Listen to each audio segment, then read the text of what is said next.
That's really not nice. That's mean. Can you go ahead and do a voice check? Check. Hold on, let's try back. back. Is this good?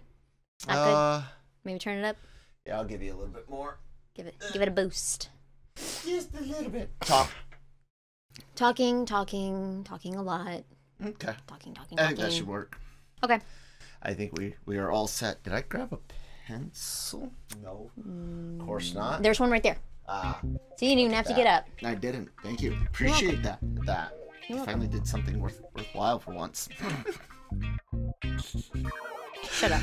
Good morning, everyone. Welcome back to the Daily Cup of Genre. It's the show where everything's made up at the point. Wait, wrong intro. Wrong show. No, it's the show where we talk about everything in geek and entertainment news, pop culture, you name it. We talk about it. Brought to you by the good folks over at Grow Generation, where pros do go to grow. I am Kyle Malone from LRMonline.com, joined as usual by Christy. How's it going? As usual. That's what I normally say with Manny, but yeah. It's the usual for now. for now. Till we see. Yeah.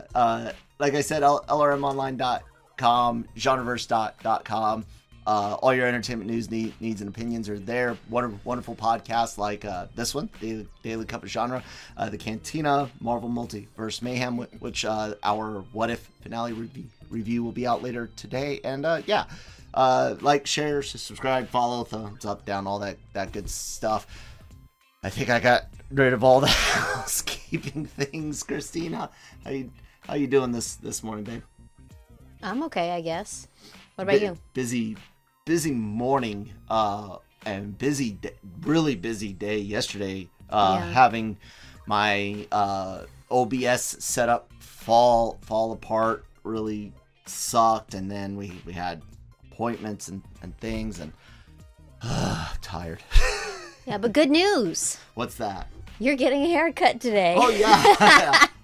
Getting your beard cut too. That's true. I will be finally, after almost a year of no shaving, because I went on terminal leave in August, and I never shaved after I signed out on leave. I've tried trimming every now and then, like that. It's not. It didn't quite work out, but you know. Don't work in a barbershop.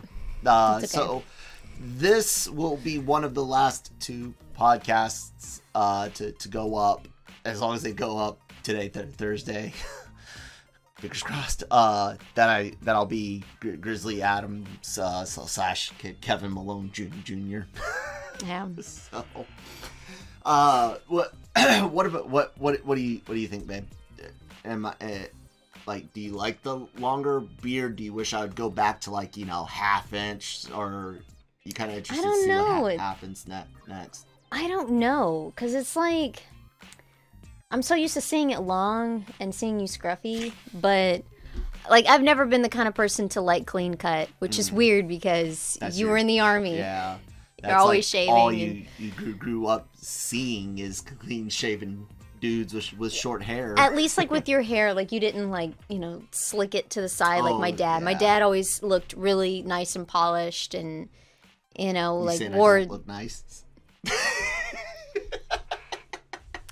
Wore three-piece suits and polo shirts and khakis. I remember a job that he had, like, with the recruiting, where you wore that, and I'm just like so turned off by it, like, oh my god, you look like my dad, please come home, take off your shirt, I don't want to see it. It's those collared polo type shirts, the pullover. My dad wore them to work at one of his jobs, and I'd see it all the time, and I'm just like, no, you look like my dad, and I'm not okay with that. Anyway, hopefully I can myself and the stylist can come up with an idea. I got a base idea to start off, so yeah, hopefully tomorrow everyone will get to see the new me. I know, right? Now, one thing that did happen the other day, which really sucked, because it was like right after we had done, you know, finished recording, and all of a sudden, Chris, I look over as I'm starting to work on the on the podcast and stuff, I look over and Christine's watching a video, and it's Smash Brothers, obviously, and I'm like, okay, let me see what this is, and I look at the title, and it's the final announcement for the final Smash character, and lo and behold, it's Sora. Like I see the damn title. I am just like flabbergasted that we're actually going to see Sora in freaking not Kingdom Hearts, that's where he's from, but yeah, Super Smash Brothers. Super Smash Brothers. Ultimate, yeah. It was really cool. I was down with that. Now, I have no idea if you guys saw me messing around with my scene, but I'm fairly certain you did. Hopefully this thing is up. Let me go to studio mode. Yeah, that's definitely up. So yeah, Sora coming to Smash. It was freaking amazing. It's a beautiful trailer. I was thoroughly impressed with everything that they showed, everything that they did. It looks really fun. I'm excited for it, Christine. I'm really disappointed we didn't get to react to it on the show, but what do you think? You didn't play through it as much, but you've watched me play. You've watched stories. I've seen this game played many times, and of course I did play a little bit of Kingdom Hearts, but I couldn't get past Aladdin's world, like the jumping on the tops. I'm like, I can't, and I'm getting mad, and I know I'm getting mad. I'm gonna set this down before I turn into one of those people that throws the controller at the screen. So it's like, I guess this isn't for me because I can't seem to figure it out. I know when I need to stop. But yeah, I also feel bad because I was watching this and I was like, oh, I'll watch through it and then I'll show Kyle. But it's like, oh yeah, Kyle's next to me. So then he notices me watching this and he looks over and I was like, oh shit, I feel a little guilty. It's like, well, here it is. And woman. Yeah. I mean, it is very, very cool looking. Yeah. I mean, I'm really stoked about it. You can barely see it. You're like, oh god, it's the. I mean, I've like, holy shit, got one right there, and you guys can kind of see my Halloween key. Lean the other way, Christine. No, lean the other way. I didn't know how far back it was, but yeah, it's right there. Yeah, but I'm gonna turn down the music a bit so that way it doesn't get caught up in copyright. But yeah, I'm stoked about this. I like sword fighters on Smash. He looks good. They've got the Kingdom Hearts 1 look to Sora there. They do show that you'll be able to use like master forms and things like that. The level designs are great. The music is awesome, and you almost want it to be more epic, but it's Super Smash Brothers, and it's epic enough. It's very fun. I'm stoked. I can't wait to play them.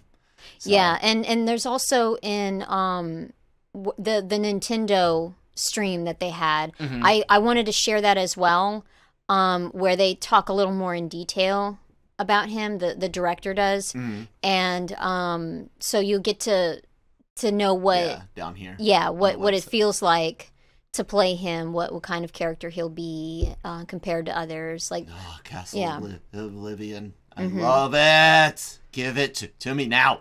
Well, I mean, it's downstairs, but Lucas is a big fan of Smash. Lucas is our son, for those that aren't familiar with our backstory. I'm very open about my family, at least the makeup of it. Wife, kid, two cats and a dog. Yeah, he's excited to play it. He thought it was really cool to see Sora come out of the keyhole, and it's like cool. Yeah. He's not very expressive, but like when you see it, not like as like some kids where they're just like, "Oh my god, that's so cool!" But where you can see where the small expressions. It's like, yeah, he's excited. Yeah, he's not. He doesn't prompt. You can't get a lot of excitement with a prompt, but if he does get surprised by something, he can elicit some really high pitched squeals. Yeah. But like I said, I like sword fighters on Smash. He likes using Mii's because he can change the attributes and he likes to cheat basically to help himself win and but it's fine. He is learning. He's actually gotten pretty good at several games. There's nothing really else to say about it until I actually sit down and play with the character. And yeah, man, I'm stoked. Just I never thought that would happen because, like I said, I wonder what the actual contract stuff is for Sora. Taking a lot of work to get this to happen. Yeah, because like I was saying, you know, like the Final Fantasy characters are 100% Square Enix's, but Sora I think belongs to them, but I'm not sure if Disney has any say on Sora. Maybe both do. I don't. Yeah, I don't really know how that works. Exactly. So it's like so do you have to talk to both of them and come up with an agreement with both? I don't know. Regardless, it's cool. Yay! Happy to see him. And you know, moving on to another story that you were kind of upset about it at first, but I think I was a little disappointed. Yeah, I think you might want to talk a bit about why this story. I'm disappointed. Yeah, because the thing is, with Interview with the Vampire, Claudia is a young girl. And that was kind of like what was great about it. She had this creepy child murderer type thing going on for her. I mean, heck, she hid a body in her bed and covered it with her porcelain dolls and stuff. So it was like this thing about it that I really liked because Kirsten Dunst did a great job doing it. She like even with this picture, this scene where she's like, "Who made me the way I am?" Like she's such a great actress, even at such a young age. She's just, you know, really talented. And they're casting someone who is a lot older. And that's why I was a little disappointed. I was like, oh, that sucks, you know? You lose that kid part of it where, you know, she like how Claudia did with the movie is like she would use her child, you know, the way she looks as a child in order to feed. And like the way she did that woman, like she lost her mom and she's like pretending to be upset and then it's like, nope, your dinner. So it was like stuff like that I really loved. And I didn't read the books, so I was like, you know what, I wonder what it was in the books. Claudia is 5 when she was turned in the books. And I'm like, well, yeah, you can't cast some 5-year-old to do that. That's way too dark. But I loved how Kirsten Dunst had done it, and it makes sense. At first I was disappointed, but it does make sense because, you know, you're talking about a series and, you know, kids age fast. Yeah, so it's going to take a while. And kids age up real quick. Like I just said. Prepubescent to teenage years. The facial changes are dramatic. Exactly. And so it does make sense. So I am wondering what they're going to do with Claudia in the series. So I don't know how, I mean, because obviously Bailey looks really young. So like, is she going to be a teenager? And, you know, people can hold on to that young look for a while. So maybe something like that, or, you know, is she older? Like, I don't know, but I am curious to see, and it does make sense, but it was like a little sad moment where it's like, man, we're not going to get a creepy kid. Well, I mean, teenagers aren't as creepy for certain, but you know, we'll see what they do with the character. You can make them children are inherently creepy, like you said.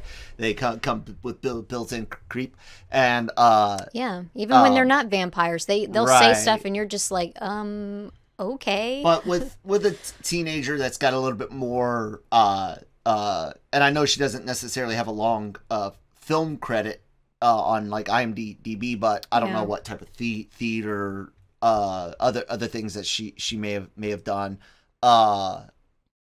She could churn in a really cool, creepy, murderous performance in another way, but. Yeah.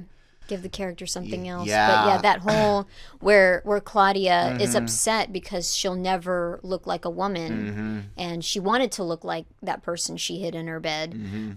So it's like you lose that, and, you know, there's the whole like, you know, like the dressmaking scene where she's like with the seamstress and all of that, and so it's like all of the little things that made Claudia, you're gonna miss out on. Yeah. Because someone that's 15, 16 years old in the 1700s, for all intents and purposes, especially women are adults. They're already married off by then. So like you said, you're forced to grow up fast. Yeah, unless she's back in history playing an 11, 12, 13-year-old, which. She might get away in the first season with playing 12, 13, looking at the picture from Deadline Hollywood here. But, and with makeup, you can make people look younger. And the only reason you want to do that is, like Christine's bringing up that ick factor of creepy kid, come play with us, Danny, yeah. A little child that's 10, 11, 12 years old screaming about being bloodthirsty and wanting to kill is inherently unnerving. And as a horror director, right, even horror fan, you want icky, you want creepy, you want people to be uncomfortable. Like the scene with the two kids, like when she's trying to apologize to Lestat, and it's like, here, I brought you a present. And then it's like they're already dead, and Lestat starts freaking out, and then she's just like that evilness of her. It's like, damn, man, that's good planning. Well, it's because vampires kind of show humans at a very animalistic point of view, and the idea is that Louis and Lestat, of course, having some experience, having been mature adults when they were churned, and also the time having spent as vampires, can deal with pangs and urges, and can they rationalize have more self-control because their brains are developed. Can exactly, and so isn't. I get where we might lose some of that, but it's already a tough thing to bring up simply because of the characters in the books. Louis in the source material and the movie that most people are familiar with is a white slave owner at one point, a family with property, and it's steeped in that. And the new Louis is the guy that played Worm, or whatever his name from Game of Thrones is. Grey Worm. Grey Worm. There it is. What's the actor's name? I forget it. Anderson. Jacob Anderson. Jacob Anderson. It's on the screen. So yeah, they've got him. So you already know they're gonna have to make some changes, either to the characters. And there was a rumor out there. I'm not gonna repeat it because I only found it from a couple of sources that admittedly get things right every now and then, but not always. Very reliable.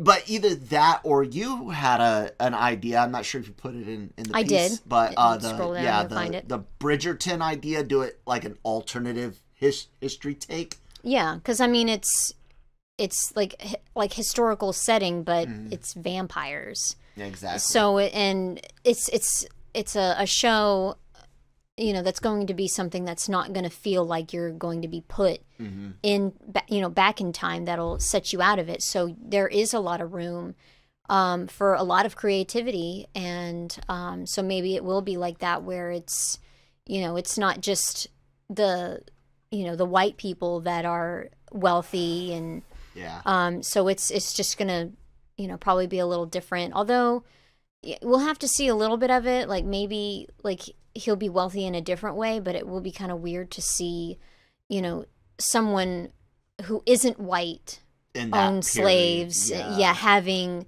you know, I mean, it did happen in this country. There, but it's in the I think it was more prevalent in the French territories that America would later get.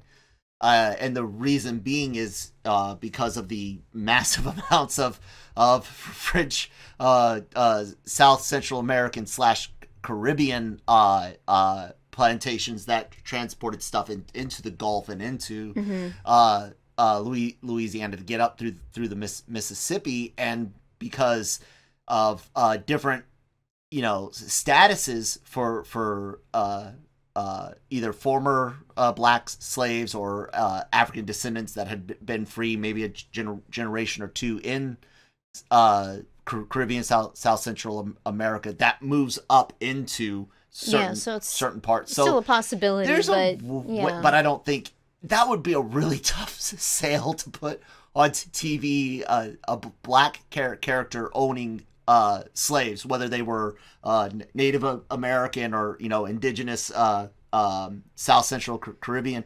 or African for that matter. It would be accurate, but it would be unnerving for a lot of a little head turn, people, like, so okay, so not everyone. Yeah, so they may change all of that. Yeah, not everyone necessarily knows that aspect of the history, because exactly. God, America doesn't even teach its own history in depth like that. People don't You'll have some people try to use that argument of, oh well, black people own slave as like a lost cause argument. That's not what I was making. I was pointing out that they could use that, but it would just seem accurate thing. Yeah, it would just seem weird to do it like the book, where he was a wealthy plantation and slave owner. But I don't think that's the right way to go. Yeah. So we'll see. Yeah. With that, let's go ahead and take a quick word from our sponsors over at Grow Generation, where the pros go to grow. Grow Generation, where the pros go to grow.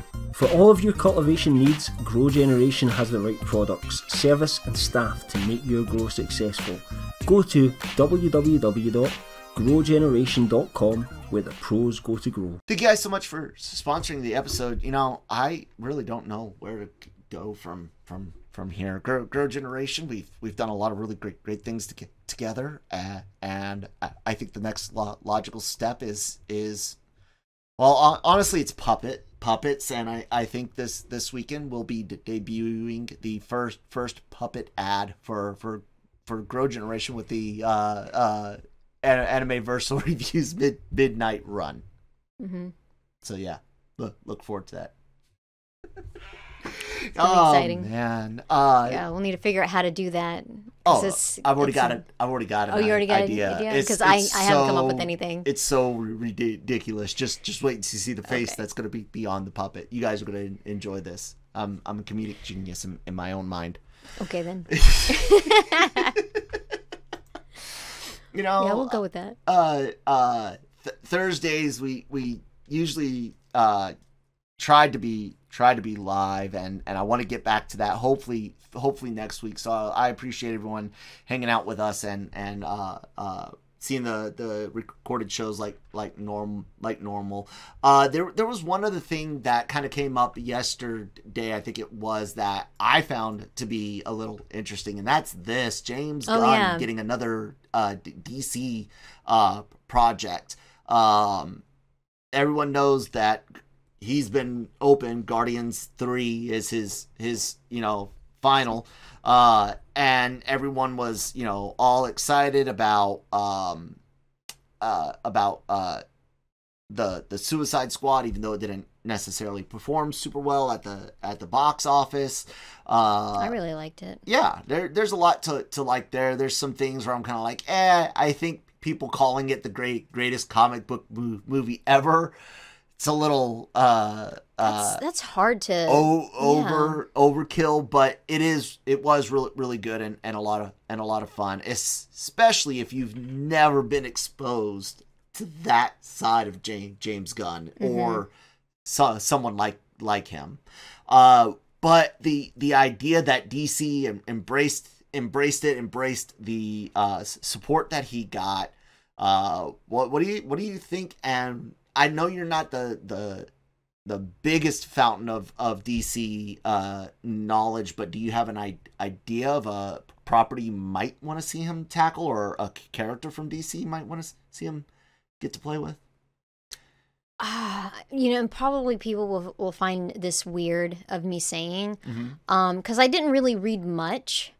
This was like in 2008 when I tried out this specific comic. But Catwoman, because she's a little nuts. Yeah. I remember the one that I had read. She had like shaved her head, and it's just kind of like. And I asked Brian about it, and he just didn't seem surprised, and I'm like. Okay, so I think, maybe he could have a lot of fun with Catwoman, or, maybe there's something else, but, I just thought she's a wild character. So, and what'd you think? No, I like that. I'll say mine in a second, but okay. I do like that idea, especially if you go with the twisted world of Catwoman, approach, almost like the Michelle Pfeiffer, the unhinged approach. We didn't get that with what's her name from the Dark Knight trilogy, Hathaway. We didn't get that with Anne Hathaway. Didn't get that with Halle Berry. That was its own mess. And I highly doubt that Zoe Kravitz. It's Zoe Kravitz, or is it Zazie?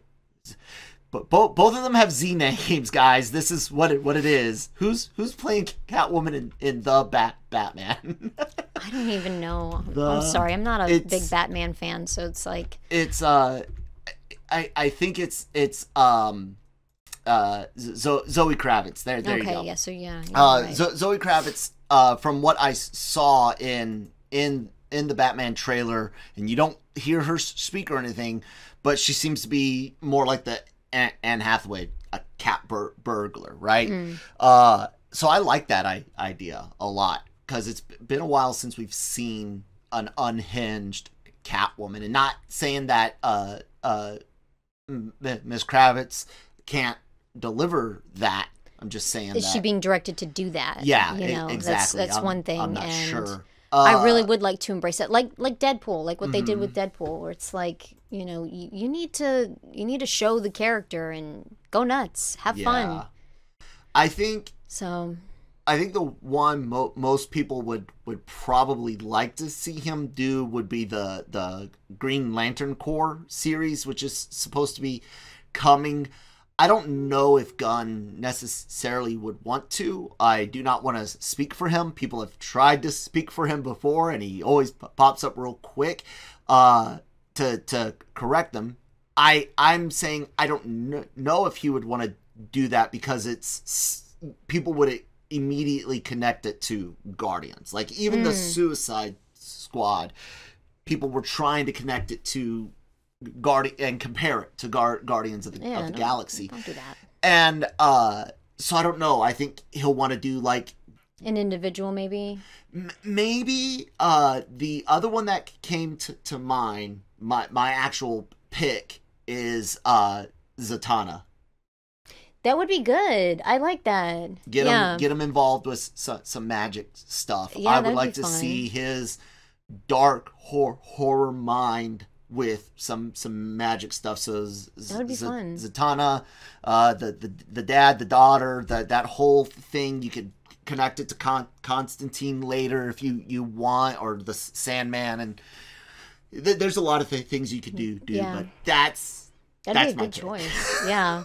So we were both on that, like, because there's some other like individuals that we could get, and like I see in the comments right here, more Harley. No, I mean, it's been done, and I'm not saying that I don't want more, because I really do love what they've done with Harley Quinn, but I'd like to see someone new come in and or at least like, embrace what it is in the comics, more likely. Yeah, like Gotham City Sirens, Ratcatcher 2 show. Now that's something I could I could see him potentially doing another the Suicide Squad spinoff. You know, another mini series from one of his characters. And that'd be cool. If he did that, like Peacemaker, I think doing Ratcatcher 2 is a cool idea, especially if you can work in Ratcatcher 1, Taika Waititi, in it as well. Not to take anything away from the actress and the character of Ratcatcher 2. I would definitely want the focus to be on them, but her father was an important part of that. And that means you do get the benefit of having Taika on set, which is almost always a net gain. So yeah, I like that person's idea. Do you have another Suicide Squad character that you think might work in that same thing? I have no idea. What about King Shark and a King Shark movie? Like, I don't no mini series like miniseries. Shark and Bloodsport. No, Bloodsport died, didn't he? I can't remember. Did Bloodsport die? No. He live? Did he live? So. I don't remember. I'm trying to place something silly like that. Where it's like a duo. Like a buddy cop type thing. Yeah, because King Shark needs someone with him, I think, because otherwise I don't think it would land. But yeah, like a series with him and someone else, and yeah, I would like that. That'd be fun. Yeah. Please tell me it's not Superman. Yes, please don't be Superman. No, they've already got two oversaturated Superman things in the work. I don't think it's... They've done a lot of Superman in the past, and it's like, I don't like him either. I don't like Batman. I don't like Superman. I like the other DC characters, the ones that aren't so huge, you know. Yeah. So. Well, that's what I would like to see. It'd be a lot of fun. Yeah, I guess that's it. Did you have anything else you wanted to chit chat today about? No. I loved what we talked about, and I don't think there's anything else right now. No, but you know, more than likely, as soon as we hit stop recording, some big trailer's gonna drop, like the second Spider-Man No Way Home, or the I'm not looking a clip or some ridiculous thing. Drop. I can't believe I'm actually saying this, but I'm not excited about the new Spider-Man movie. It just seems like it's too busy. I'm scared. And they keep doing other things, and it's like, stop adding new characters. It's overcrowded. Stop. Exactly. I think it was last night when we were talking to Nick. I was like, "Is this going to be like a Titanic long movie? Like, is that what's going on?" I don't know. Actually, you have a fear that it's only going to barely push 2 hours. Like, I feel it's going to be like an hour and 55-minute of like movie time, of like actual screen time, not credits or start roll or whatever. But we'll see. I'm nervous about it. I was nervous seeing Let There Be Carnage, and the only thing I really wanted to see was the mid credit scene to see how it landed. Oh, okay. That's all that mattered to me. So I spent the whole movie like, it's that was funny, but like not what I wanted. Mm-hmm. Well, see, that's the thing. Like, movie felt long. I try to walk in with as little expectation as possible, like just blank slate. Probably smart. Yeah, instead of like, I want this, I want this, I want this, I want this, and it's just like, just watch, see, try to be as fresh eyes as possible. Because if you're expecting too much and they don't deliver on what you are expecting, you're going to be disappointed. So for me, it's just like, I'm not going to compare it to anything. It's just going to be on its own. Maybe a little comparison for the first one. But yeah, I actually enjoyed it better than you did, and that's probably why. Yeah, maybe. I don't know. Give it a try. We'll see. Everyone else, thank you guys so much for joining us today. Babe, thanks for being here. Not like I gave you any choice. No, I'm joking. I always have a choice. Always got a choice. I rule the roost here. Anyways, everyone, please do give us a thumbs up or thumbs down. Leave some comments. Leave a review. You know, if you're on one of the podcast apps that allows you to do that. Apple's one of those that'll help us out by making us more visible and I guess appearing to be more trustworthy. People requirements for certain credentials will ought to be like, hey, if you got X amount of Apple Apple Podcasts reviews, you can be approved or whatever. So help us out.